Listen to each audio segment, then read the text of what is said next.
Today I wanted to show you one of Stampin' Up's beautiful all-inclusive kits, and this one is called the Painted Wishes Kit.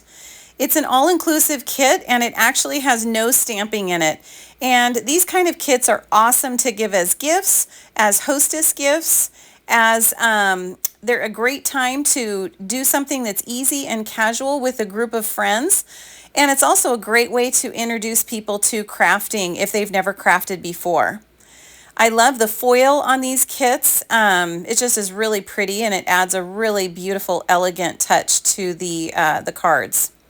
Now again, this is a really easy and fun way to craft, which is really great when you don't need to or you don't want to concentrate and pull a ton of stuff out. They're great to take on vacation. I just love our kits. So you can grab them at my website. You can go to madetocreatewithlisa.com for my Stampin' Up website, and I will talk to you again.